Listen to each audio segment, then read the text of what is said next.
Muy bien, hermanos, yo les invito a que me acompañen nuevamente. Vamos a darle lectura al texto. Son solamente 2 versículos los que vamos a estar estudiando el día de hoy, el versículo 3 y el versículo 4. Aunque yo les pido que leamos desde el 2, porque como dijimos la semana pasada y como dijo Orlando, esta es la segunda parte de esta enseñanza. Colosenses capítulo 4, versículo 2.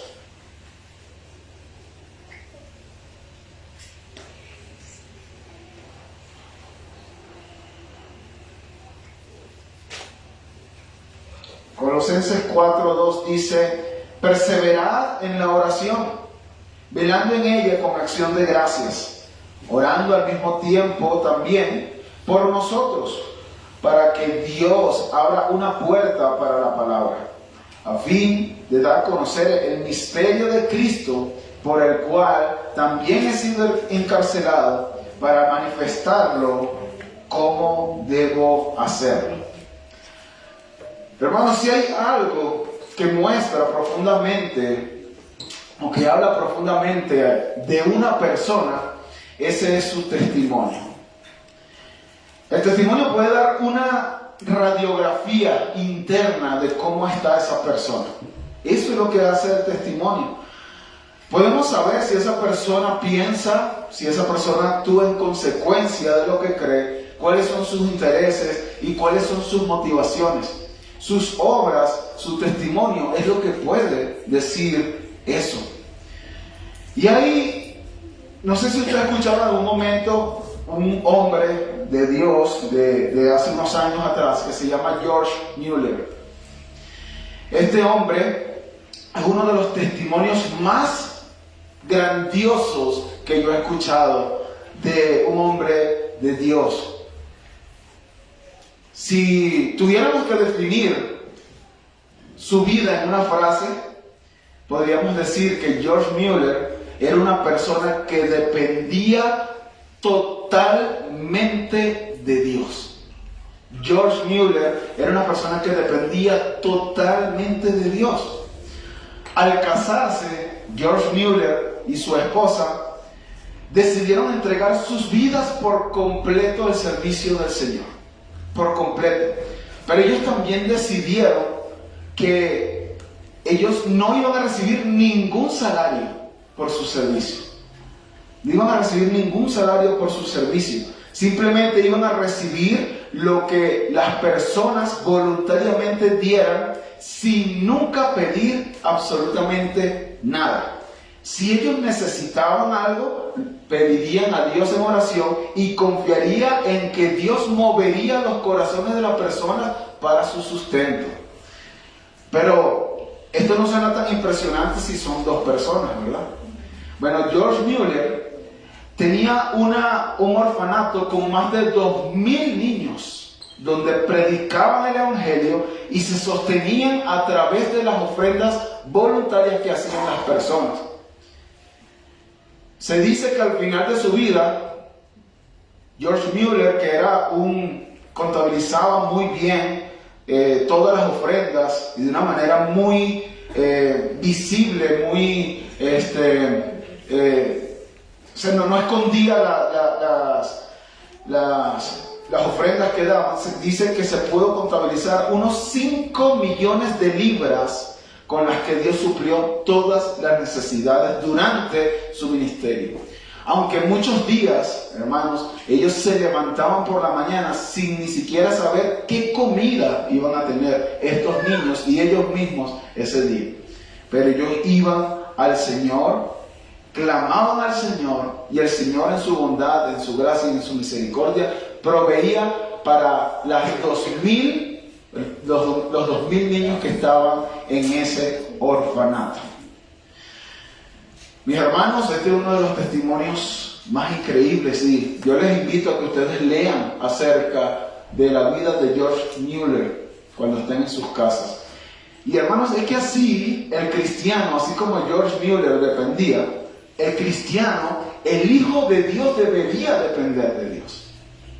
Dios es un Padre responsable y es un Padre fiel. Los que somos irresponsables e infieles somos nosotros. Porque no confiamos en Dios, en que Dios, nuestro Padre responsable, va a suplir para todas nuestras necesidades. Un hijo de Dios, algo que marca un hijo de Dios, es que el cristiano es una persona dependiente de Dios. Es una persona que confía completamente en Dios. No es autosuficiente, no es independiente. Eso es pecado. Acompáñenme por un momento a Oseas, hermanos. Oseas capítulo 10, versículo 13. Oseas 10, 13. Dice: habéis arado iniquidad, habéis segado injusticia, habéis comido fruto de mentira. ¿Pero por qué? ¿Por qué? Miren lo que dice Oseas. Dice: porque has confiado en tu camino en la multitud de tus guerreros. ¿Qué está diciendo Oseas allí? Tú estás siendo independiente y autosuficiente, y eso ha traído estas consecuencias.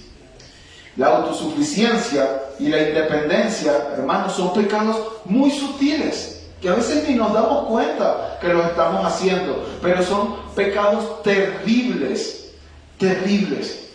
El que seamos autosuficientes e independientes muestra que nosotros en realidad no confiamos en Dios. Confiamos en nosotros mismos. Confiamos en que nosotros podemos hacer las cosas mejor que Dios. Nosotros quitamos a Dios del trono y nos sentamos nosotros, porque nosotros podemos hacer mejor las cosas. Nosotros somos más sabios que Dios. Es lo que demostramos, hermanos, cuando nosotros no somos dependientes de Dios. La mayor muestra de dependencia de un cristiano, ustedes saben cuál es, ¿verdad? La oración. Y eso lo vimos en el ejemplo de George Mueller. Así que, ¿quieres saber cuánto dependes de Dios? ¿Quieres saber? Pregúntate, ¿qué tanto oras? ¿Quieres saber qué tanto eres dependiente de Dios? Pregúntate, ¿cuánto tiempo al día pasas orando a Dios? Y como veíamos el miércoles, el jueves, en el servicio de oración, no me refiero solamente a un tiempo que tú dedicas solamente para la oración en tu cuarto, sino durante todo el día. Cuando vas a comer, estás siendo agradecido, entendiendo que esa comida te la está proveyendo nuestro Dios. Cuando te levantas entendiendo que es Dios en su gracia que te permitió un día más de vida. Cuando te acuestas, le das gracias a Dios porque tienes una casa, un techo. Cuando llueve, no te estás mojando, que tienes ropa que ponerte, que tienes comida que comer, que tienes hijos, que tienes padres, que tienes esposos, que tienes todo, hermano, absolutamente todo lo que nosotros tenemos es por la gracia de Dios. Nada, absolutamente nada lo merecemos. Todo es por la gracia de Dios. Y el apóstol Pablo, hermanos, entendía muy bien esto que estamos comentando. Él era un hombre que dependía de Dios en oración, y basta que nosotros leamos sus epístolas. Cuando nosotros vemos las epístolas de Pablo, vemos a un Pablo que ora. Un Pablo que depende de la oración. Y el pasaje que nosotros vamos a estudiar el día de hoy, Pablo nos enseña específicamente eso. No solamente ora, sino que él dependía también de Dios en oración, pidiendo que oren por él. Pidiendo que oren por él. El apóstol Pablo ya nos ha enseñado, hermanos, en la epístola de los Colosenses, que cuando una persona cree en Cristo, esa persona llega a ser una nueva criatura. Segunda a los Corintios capítulo 5, versículo 17, dice muy bien eso. Que si alguno ha creído en Cristo, nueva criatura es, las cosas viejas pasaron, aquí todas son hechas nuevas. Eso es un nuevo hombre. Una vez que una persona cree en Cristo, es una nueva criatura. Un nuevo hombre con nuevos deseos, un nuevo hombre que ya no es dominado por el pecado, un nuevo hombre que mortifica el pecado, un nuevo hombre que se quitó las vestimentas andrajosas y sucias con las que venía por su pecado, pero un nuevo hombre que se viste con nuevas vestiduras. Todo eso nos lo está enseñando el apóstol Pablo en la epístola de Colosenses. El Evangelio, hermanos, el Evangelio penetra en cada esfera de la vida del cristiano. Una vez que una persona cree en Cristo, esa persona cambia por completo. Por lo que también deberíamos preguntarnos, ¿yo soy la misma persona de hace un año atrás, de hace 5 años atrás, de hace 10 años atrás cuando creí? Eso da evidencia de si de verdad hemos creído en el verdadero, en el Evangelio. Pero una persona que ha creído en Cristo el Evangelio afecta cada ámbito de su vida, afecta sus relaciones interpersonales en la iglesia, afecta sus relaciones familiares, los esposos y las esposas, los niños y los padres, los hijos y los padres, pero también afecta las relaciones laborales, los jefes con los trabajadores. Y después de mencionar todo eso, como veíamos la semana pasada, como una exhortación final, nos dice, un nuevo hombre es un hombre dependiente. Un nuevo hombre es un hombre que ora. Eso es algo evidente en un nuevo hombre. Y la semana pasada veíamos que nos decía, perseveren en la oración. Constantemente, oren, oren, oren. Pero Él hoy nos va a dar el ejemplo de cómo es una vida de dependencia a Dios en oración. Cuando nosotros vemos la vida de Pablo, hermanos, ya para ir entrando al texto, vemos que fue un hombre que vivió experiencias increíbles. Experiencias increíbles desde su conversión. Yo no sé qué tan increíble fue tu conversión. Pero si quieres ver una conversión increíble, fue la conversión del apóstol Pablo. Él iba camino a Damasco a perseguir la iglesia del Señor. Y en eso, todavía se llamaba Saulo, en ese momento, se le presenta el Señor de tal forma que el Saulo quedó atrás y el Pablo ahora es el nuevo hombre. Y desde ese momento Pablo ya no fue la misma persona. Cuando nosotros leemos la epístola a Gálatas, vemos que los hermanos de Judea decían, ese es el hombre que perseguía la iglesia del Señor. ¡Wow! Ahora predica lo que antes perseguía. Pero no solamente su conversión, hermanos. Él fue instruido directamente por el Señor Jesucristo por revelación. ¡Wow!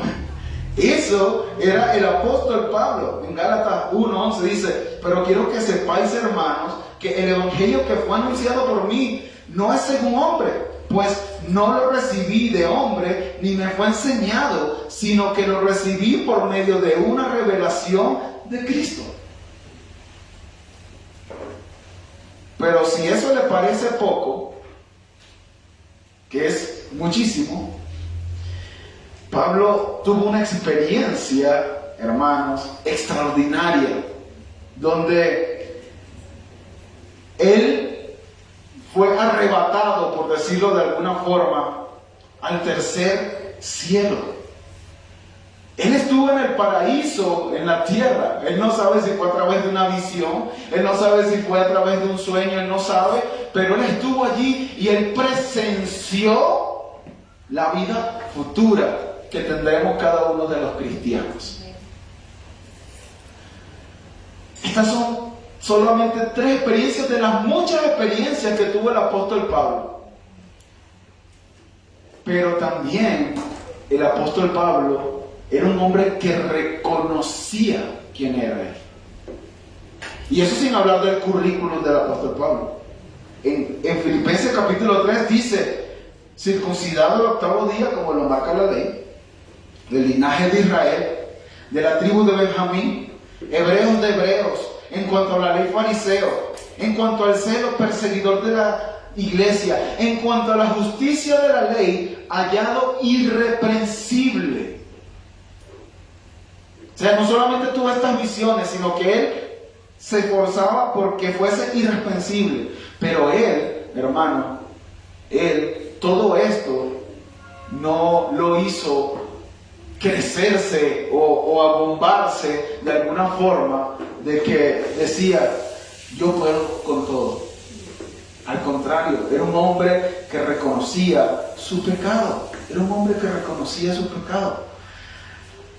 No era un hombre altivo, ni orgulloso, ni prepotente, ni autosuficiente, sino era un hombre independiente. Y eso es lo que nos va a mostrar. Así que nuestro primer encabezado, hermanos, es una petición que muestra dependencia. Una petición que muestra dependencia. Versículo 3. Orando al mismo tiempo también por nosotros. Pablo, después de enseñar a la iglesia de Colosas a perseverar en la oración, les pide ahora, por favor, ya les enseñé cómo orar, cómo deben perseverar, que tiene que ser con acciones de gracia. Ahora Pablo les pide que oren por él. Y no solo por él, sino también por sus colaboradores. Esto seguramente se refiere, si usted va al capítulo 1, versículo 1, dice Pablo y Timoteo. Entonces, a lo mejor está diciendo, bueno, también oren por mi consiervo Timoteo. Pero también en el versículo 7 del capítulo 1 vemos a Epafras, el pastor de la iglesia de Colosas, o uno de los pastores de la iglesia de Colosas. Y en el capítulo 4, que lo veremos en 2 semanas, si Dios lo quiere, veremos también una lista de varios hermanos que, por lo que él está pidiendo aquí en esta oración. Vemos a Onésimo, el esclavo que ya hemos hablado en distintas ocasiones, Aristarco, Marcos, Jesús, Lucas y Demas.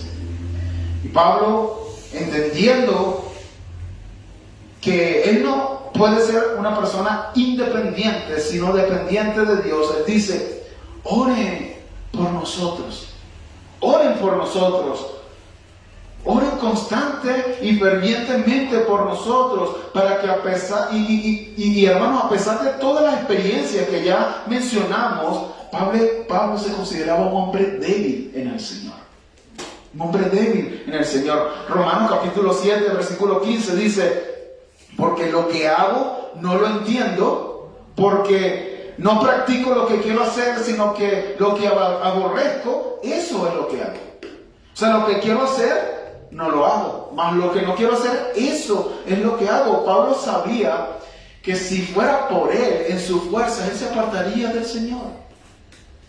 Él se apartaría del Señor. Spurgeon decía que si fuese por nosotros, correríamos lo más lejos del Señor. Solamente la gracia de Dios es lo que nos mantiene allí. Pablo reconocía sus debilidades, reconocía que él en todo debía depender del Dios soberano y muestra una humildad increíble. Acuérdense, hermano, el propósito por el cual yo les dije todas estas experiencias de Pablo es para que ustedes vean. Pablo, a pesar de eso, les pide a simples hermanos de la iglesia de Colosas, oren por nosotros. Oren por nosotros. Eso es una muestra increíble de dependencia. Y no solamente lo hizo en Colosenses, lo hacía en cada una de sus epístolas. Miren 2 Tesalonicenses, capítulo 3, versículo 1. Dice, finalmente, hermanos, orad por nosotros, para que la palabra del Señor se extienda rápidamente y sea glorificada, así como también sucedió con vosotros, para que seamos librados de hombres perversos y malos. Él siempre está dependiendo del Señor. Y sabía que esa dependencia también tenía que ser enseñada a los hermanos. Oren por nosotros. Pero Pablo, tú eres el apóstol Pablo. ¿Cómo no vas a pedir que oren? Que oremos por ti. Oren por mí. Es necesario. Es necesario. Es necesario. Y por lo menos aquí podemos aprender dos cosas, hermanos. Por lo menos que los pastores, los líderes y cualquier hermano que esté en algún servicio dentro de la iglesia debe ser dependiente de Dios. Lamentablemente, hermanos, y en los contextos que estamos, en el contexto que estamos ahorita, lamentablemente los pastores y los líderes de la iglesia, pareciera, o ellos entienden que muestran debilidad cuando ellos dicen, hermano, ora por mí. Yo estoy luchando con pecados, así como tú, yo también lucho con pecados. Si el apóstol Pablo decía, lo bueno que quiero hacer no es lo que hago, sino lo malo que no quiero hacer, eso es lo que hago, cuanto más cualquier otro hombre. Y no estoy diciendo con esto que Pablo sea más que los demás, solamente que Pablo recibió una gracia especial como apóstol. Así que, hermanos, no solamente para los pastores y líderes de la iglesia, para todos los hermanos. Todos los hermanos, todos estamos en la misma condición. Todos estamos en la misma lucha y batalla que mencionábamos hace rato. En el momento que nosotros pensamos que nosotros podemos librar esa batalla por nuestra propia cuenta, hermanos, en ese momento nosotros estamos derrotados. En ese momento nosotros estamos derrotados. Pablo lo sabía muy bien. Según a los Corintios 12:10, después que habla de sus experiencias en el tercer cielo, en el paraíso, él dice, pero cuando soy débil, entonces soy fuerte. Cuando tú muestras debilidad, cuando tú muestras dependencia, ahí Dios te rescata y ves el poder de Dios. Y no eres fuerte por tu propio poder, por el poder de Dios. Pero el mundo nos ha tratado de meter una idea contraria a esto. En el mundo, cuando tú muestras tu debilidad, dicen, qué débil eres. Cuando tú muestras tus pecados, te dicen, eres un débil. Pero el cristianismo es todo lo contrario, hermanos. El cristianismo va en contra de la corriente. Cuando somos débiles, en ese momento el Señor viene a nuestro rescate. En el momento que nosotros nos creemos suficientes, autosuficientes, independientes, el Señor dice, yo miro de lejos al altivo. Pero un corazón contrito y humillado no despreciarás tú, oh Dios, dice el Salmo 51. Debemos reconocer nuestras debilidades, hermanos, nuestra impotencia para mantenernos sin pecados en nuestras propias fuerzas, nuestra incapacidad para buscar las cosas de Dios. Y ahí es donde la iglesia toma un lugar importante. Porque la dependencia a Dios la podemos mostrar orando al Señor. Eso es verdad. Pero también la mostramos cuando yo digo, hermano, no puedo. Soy débil. No puedo. Por favor, ora por mí. Por favor, está pendiente de mí. Por favor, ayúdame. Eso es lo que enseña Gálatas, capítulo 6. Miren, vayamos a Gálatas, capítulo 6. Versículo 1 está hablando de un hermano que está en pecado y dice, hermanos, si alguno es sorprendido en alguna falta, vosotros que sois espirituales, restauradlo en un espíritu de mansedumbre, mirándote a ti mismo, no seas que tú también seas tentado. Y miren lo que dice el versículo 2, llevad los unos las cargas de los otros y cumplid así la ley de Cristo. Son cargas, esa palabra cargas y son cargas pesadas que no podemos soportar nosotros mismos. Por lo tanto, lleven las cargas los unos a los otros. Y eso se hace únicamente en dependencia al Señor, hermanos. Cuando nosotros entendemos que no podemos hacerlo. Pero en segundo lugar, también aprendemos que debemos estar orando constantemente por nuestros líderes y los unos por los otros. Porque eso es lo que está diciendo Pablo allí. Oren por nosotros. Oren también por nosotros. Pero de esto vamos a hablar más adelante, así que no me voy a detener allí. Nuestro segundo encabezado, hermanos, nos habla de los propósitos de esta petición. Pablo nos dice en el versículo 3, orando al mismo tiempo también por nosotros, pero nos da 3 propósitos específicos de esa petición que él está haciendo.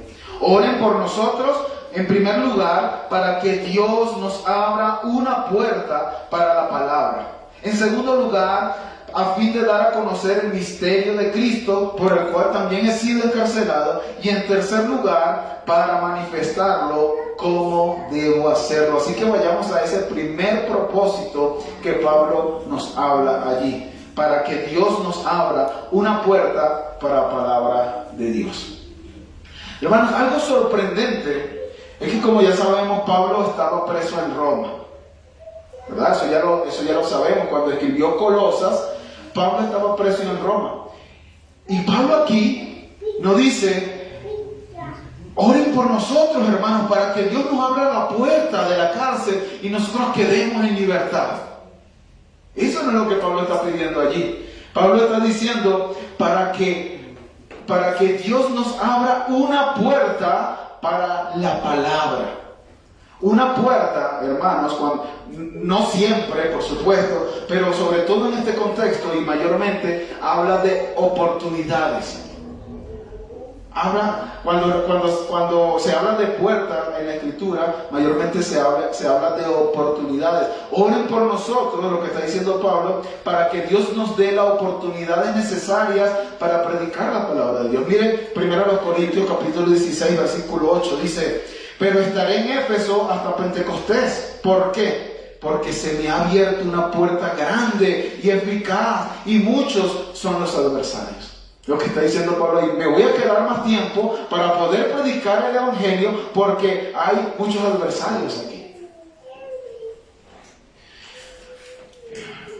Y sabemos, hermanos, que la epístola a los colosenses, a los filipenses, también fue escrita mientras Pablo estuvo preso en Roma. Pero Pablo, hermanos, en vez de estar orando para que el Señor lo dejara en libertad por esas prisiones, Señor, yo que he sido tan fiel a ti, Señor, ¿cómo es posible que tú me tengas preso aquí en esta prisión? Esa no era la actitud de Pablo. Pablo ora para que Dios dé oportunidades de predicar el Evangelio. Y eso lo vemos en Filipenses, hermanos. Mira veamos allí Filipenses capítulo 1, versículo 12. Filipenses 1, 12. Dice: y quiero que sepáis, hermanos, que las circunstancias en que me he visto han redundado en el mayor progreso del Evangelio, de tal manera que mis prisiones por causa de Cristo se han hecho notorias en toda la guardia pretoriana y a todos los demás. ¿Qué pasaría si a ti te encerraran por predicar a Cristo? Señor, te estaba predicando, ¿y cómo es posible que me metan preso, Señor? ¿Cómo es posible, si yo estoy siendo fiel a ti? Si yo estoy predicando de Cristo, ¿cómo es posible que me metan preso? Pero Pablo reconocía que Dios es soberano. Pablo reconocía que Dios es soberano y que no importa la circunstancia en que Dios haya permitido que él esté, él siempre buscaba la oportunidad para predicar el Evangelio. Siempre. Siempre. Ahora vayamos al capítulo 4, versículo 21 de Filipenses. Ya en la despedida, los últimos 2 versículos de la epístola. Miren lo que dice Pablo, hermanos. Saludad a todos los santos en Cristo. Los hermanos que están conmigo os saludan. Todos los santos os saludan, especialmente los de la casa de César. Hermanos, cuando Pablo estaba en sus prisiones, él no estaba acongojado. Usted no va a ver en ningún momento en la epístola de Colosenses ni en la epístola de Filipenses diciendo Pablo: es que pobre de mí. Pobre de mí, estoy preso, Señor. No, al contrario, Pablo veía eso como una oportunidad para predicar el Evangelio. Y aún los que vivían en la casa de César habían creído en el Evangelio por causa de la predicación de Pablo. Cuando Pablo estaba preso allí, llevaron a Onésimo preso. ¿Y qué hizo Pablo? Onésimo, es que tú eres esclavo, Onésimo. Ay, Onésimo, eres esclavo. Yo estoy aquí esclavo con estas cadenas, Señor. De verdad. No, es la actitud de Pablo, hermanos. Le predicó el Evangelio a Onésimo. Onésimo se repitió y ahora es un miembro de la iglesia de Colosas.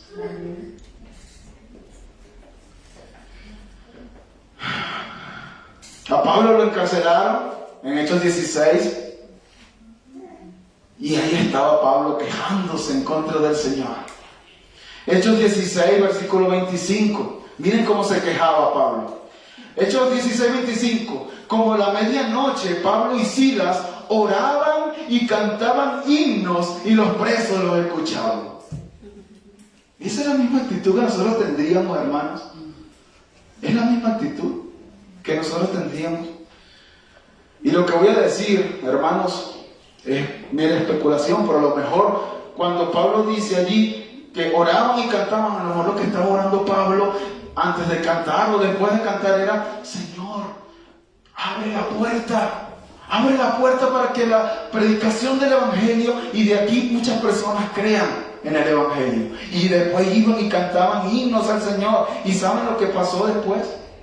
¿Saben lo que pasó después? Versículo 32. Y le hablaron la palabra del Señor a él, al carcelero, y a todos los que estaban en su casa. Y él los tomó en aquella misma noche. Por cierto, después de un terremoto. Después de un terremoto, donde se abrieron las puertas de la cárcel. Y Pablo nos dijo: ay, esta es la oportunidad para irme. Se quedó. Él vio más provechoso predicarle el Evangelio que ser libre. Se quedó y el Señor hizo que ese carcelero y toda su casa creyeran en el Evangelio.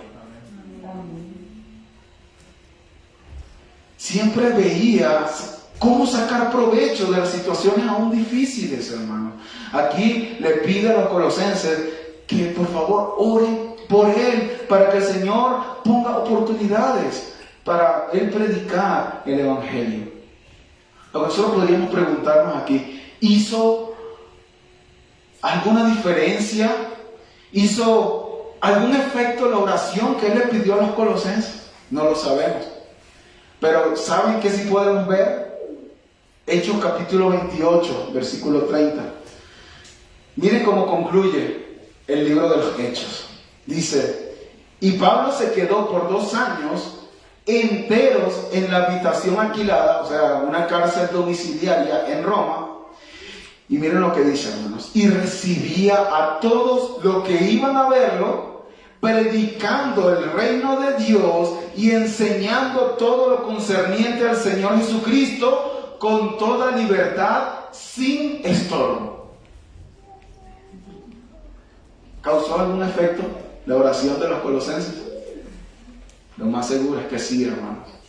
Porque cuando la iglesia ora, cosas sorprendentes suceden.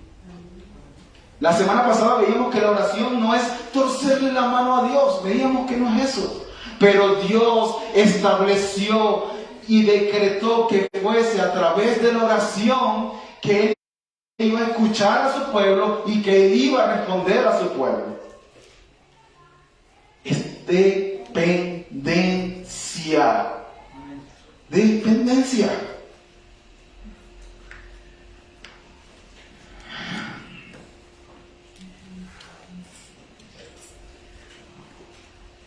En segundo lugar, hermanos, el segundo propósito de esta petición es a fin de dar a conocer el misterio de Cristo, por el cual también he sido encarcelado.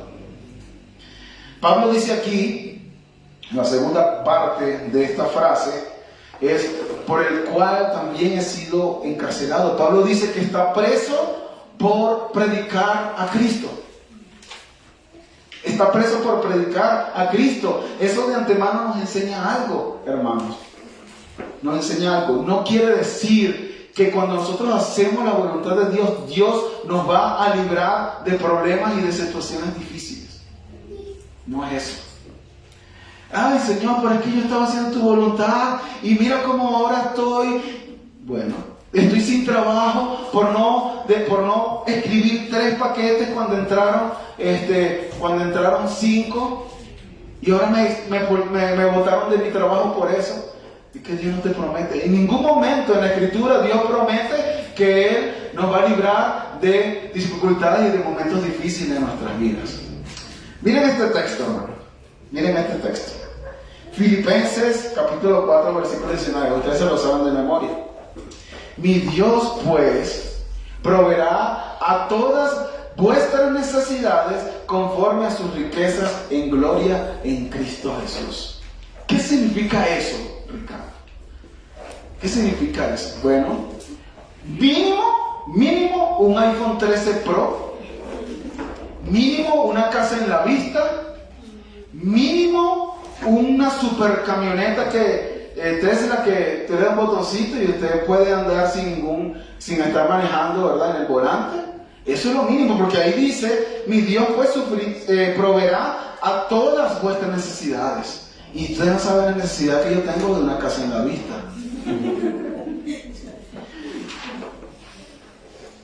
Versículo 12. Filipenses 4:12.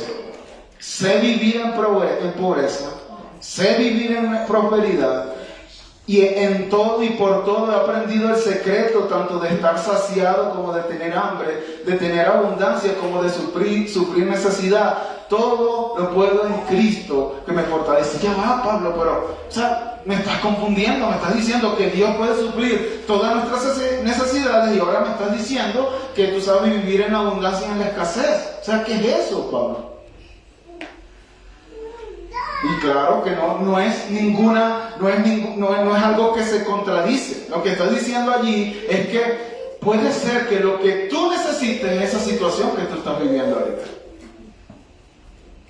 Y en medio de esa situación difícil que tú estás viviendo ahorita, Dios va a suplir todo lo que tú necesitas para no apartarte de Él en esa circunstancia. Eso es lo que enseña Romanos capítulo 8, versículo 28. Dice, y sabemos que a los que aman a Dios, todas las cosas les ayudan para bien. ¿Cuál es el mayor bien del cristiano? ¿Cuál es el mayor bien del cristiano? Versículo 29.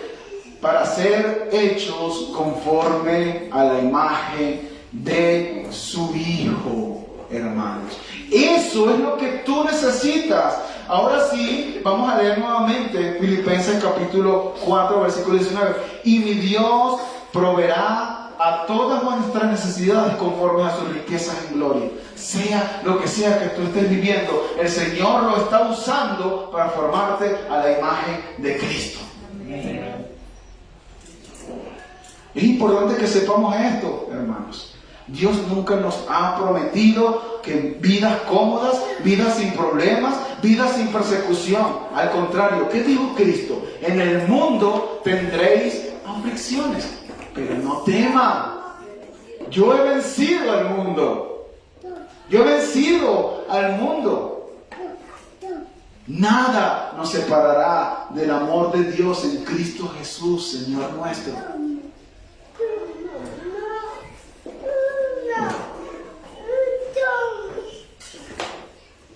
No temas, yo he vencido al mundo.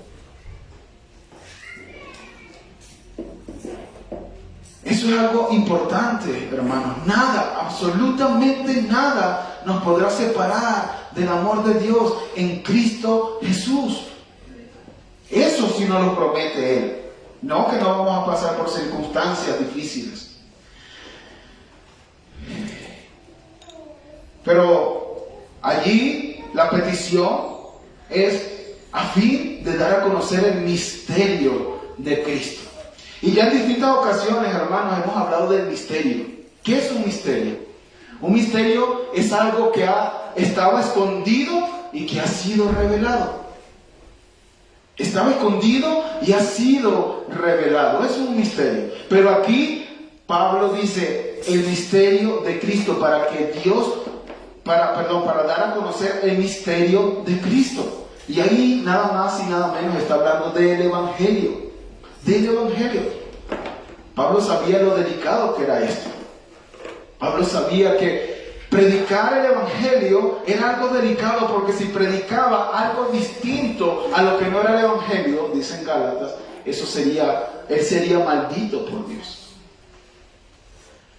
Entonces Pablo era un hombre que se había sido instruido en el Evangelio. Ahora, ¿qué no es predicar el Evangelio? Bueno, predicar el Evangelio no es dar nuestro testimonio. Hay muchas personas que ustedes escuchan predicando el Evangelio y dicen, es que el Señor, yo estaba en mi cuarto y de repente vi una luz así grande y eso no es el Evangelio. Aparte de que pondría en duda su conversión si eso pasó. Pero eso no es el Evangelio, hermano. No es contar el testimonio. Pablo, en 3 ocasiones en el libro de los Hechos, él cuenta su testimonio. Pero cuando él predicaba el Evangelio, no contaba su testimonio. Él decía, esto es Cristo. Cristo murió, Cristo resucitó, y él contaba el Evangelio. No es malo que nosotros demos nuestro testimonio si alguien nos dice, si alguien nos pregunta. Pero, hermanos, nuestro testimonio como tal no tiene ningún poder para salvar. Eso no es el Evangelio. El Evangelio, predicar el Evangelio no es prometer a las personas que su vida se va a cambiar y todos sus problemas se van a acabar, y si tiene problemas en su matrimonio todo se va a acomodar, porque eso no solamente no es predicar el Evangelio, sino que es una mentira. Acabamos de ver que lo que Cristo acaba de prometer es que tendremos aflicciones en el mundo, y cuando nosotros vivimos piadosamente en Cristo Jesús vamos a padecer persecuciones. Entonces, eso tampoco es predicar el Evangelio. Y predicar el Evangelio, y esta yo sé que usted ya la sabe, pero se la tengo que decir otra vez, no es decir a las personas, Dios te ama y tiene un plan maravilloso para tu vida. De verdad que suena bonito, pero es mentira, hermanos. Dios no ama al pecador. Dice el Salmo capítulo 5 que Dios, capítulo 7 versículo 11, que Dios está irado contra el impío todos los días por su pecado. Y decirle nosotros al pecador que Dios lo ama a pesar de que como está viviendo en contra de la palabra de Dios, eso es mentira. Eso no es predicar el Evangelio. Cuando nosotros leemos la epístola de Pablo, ahí vemos el Evangelio.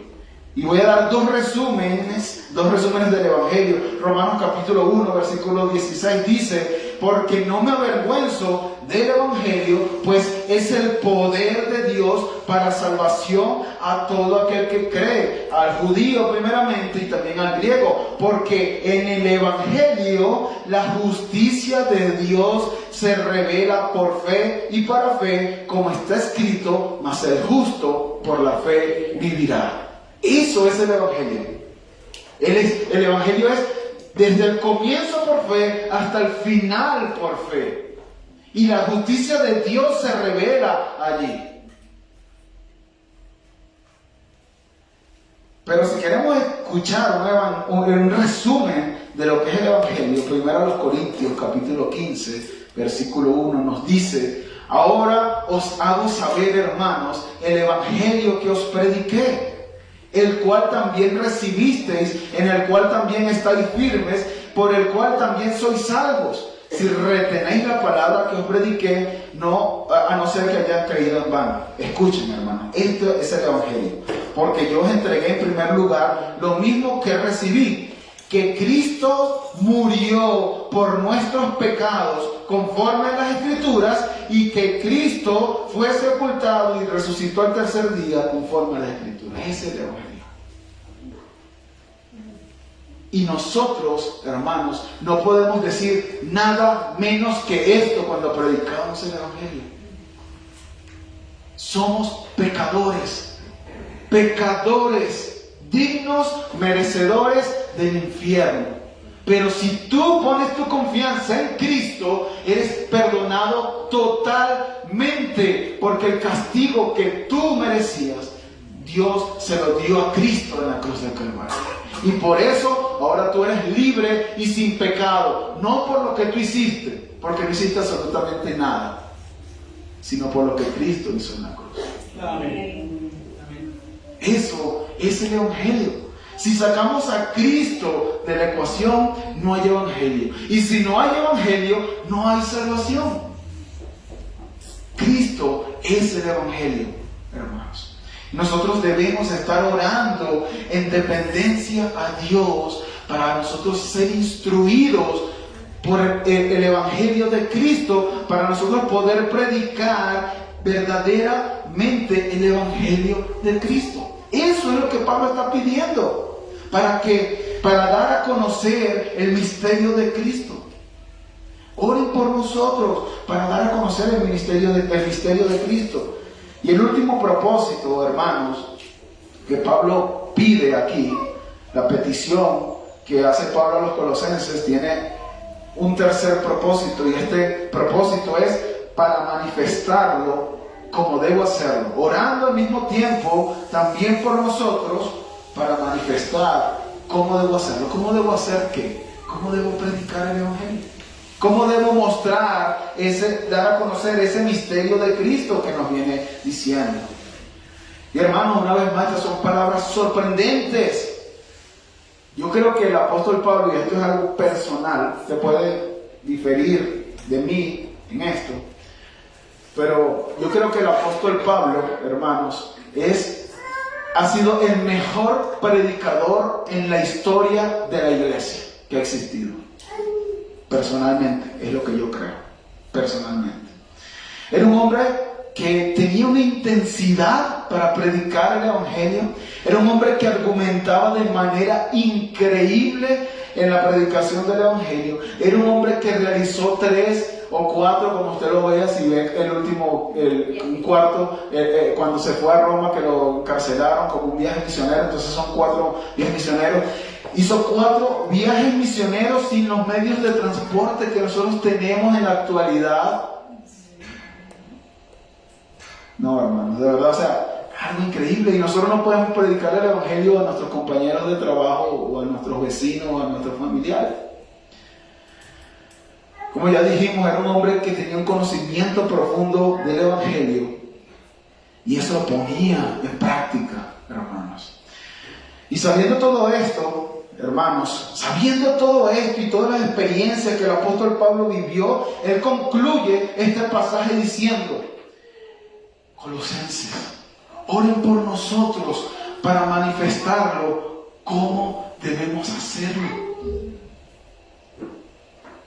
¿Ven? El apóstol Pablo, hermano, tenía todas las herramientas para hacerlo, pero él dice: yo sé que podría hacerlo mal. Oren por mí, oren por nosotros, para nosotros hacerlo de una manera correcta, por favor. Humildad, dependencia. Según el comentarista William Hendrickson, esto significa 4 cosas. Para manifestarlo como debo hacerlo, significa 4 cosas.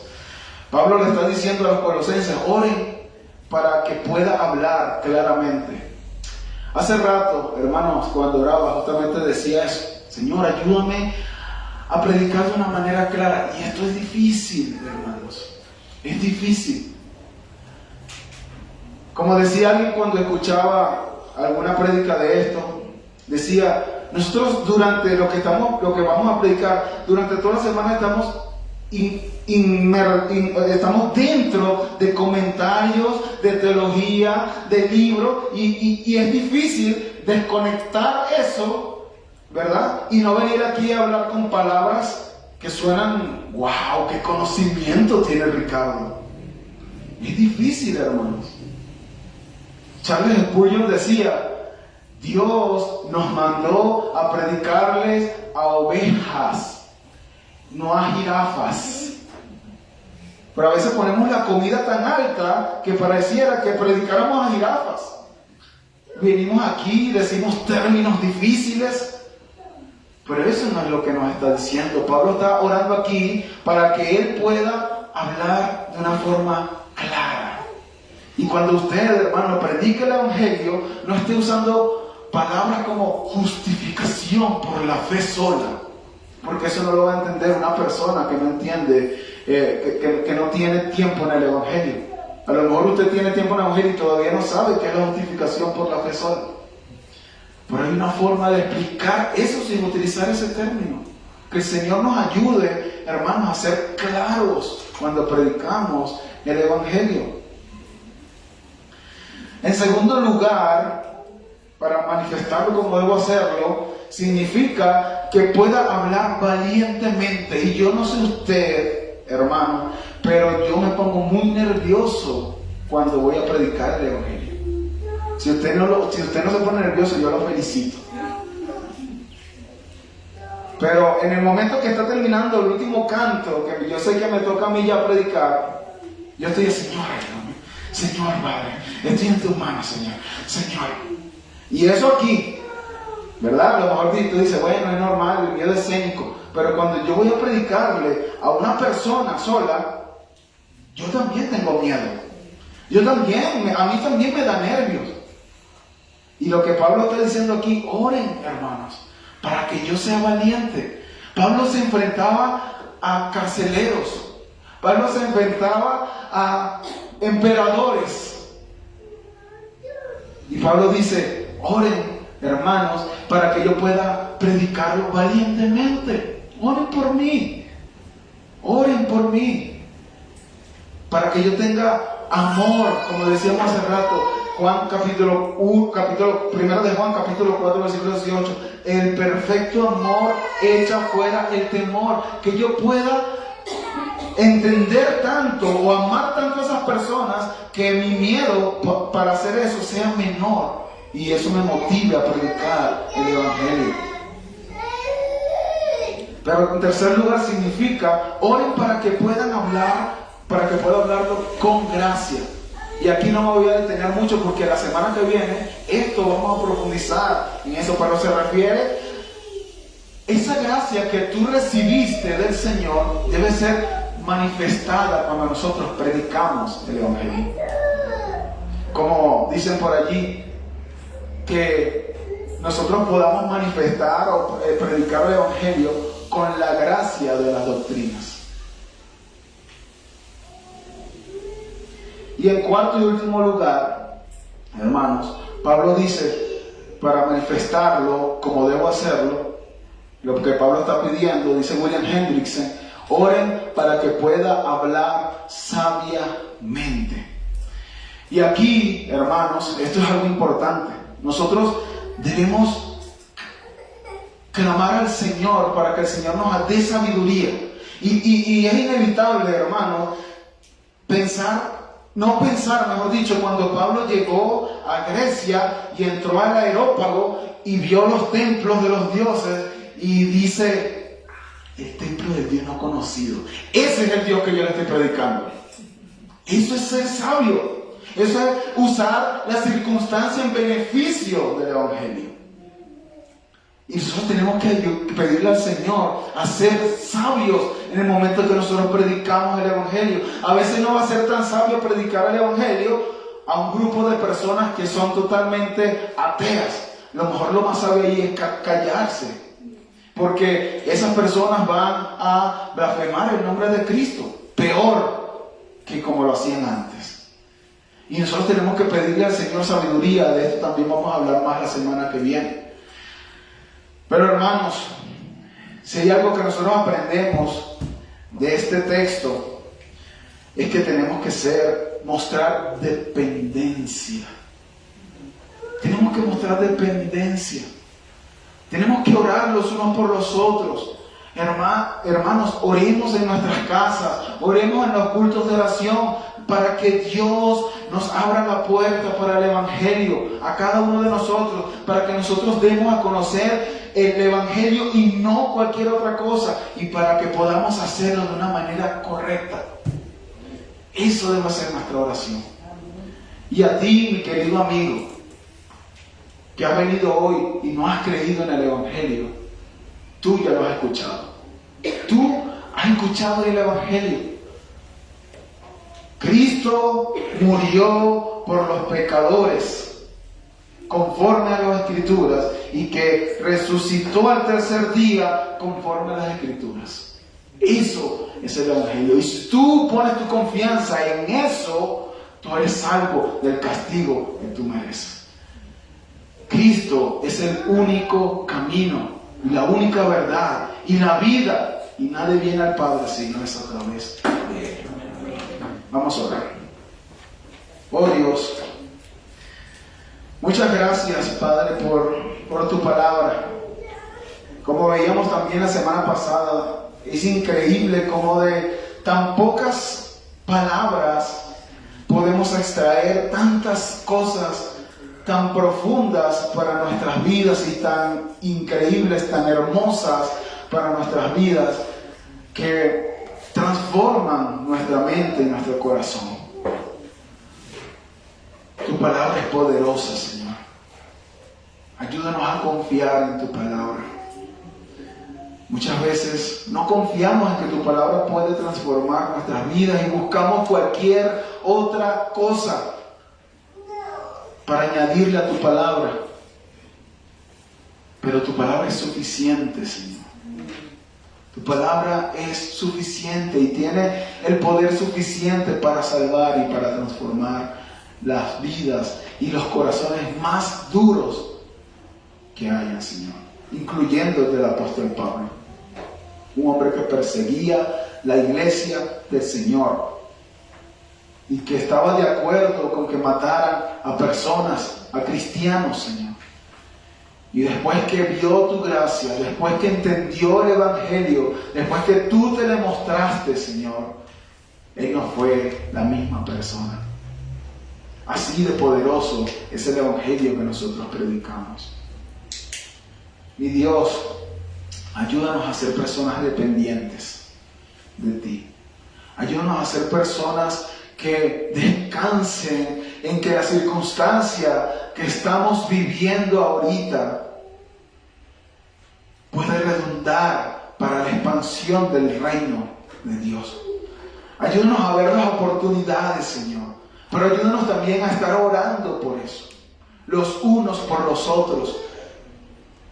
Oh mi Dios, yo te pido, aprovecho para pedirte para que tú pongas oportunidades en mis hermanos esta semana, para que ellos puedan predicar el Evangelio, el verdadero Evangelio, Señor, no otra cosa, y que puedan hacerlo, Señor, como tienen que hacerlo, de una manera sabia, de una manera, Señor, que te glorifique a ti. Ayúdanos, Padre Santo, a estar constantemente orando por eso y siendo dependientes los unos de los otros. En tus manos estamos, Señor. Muchas gracias.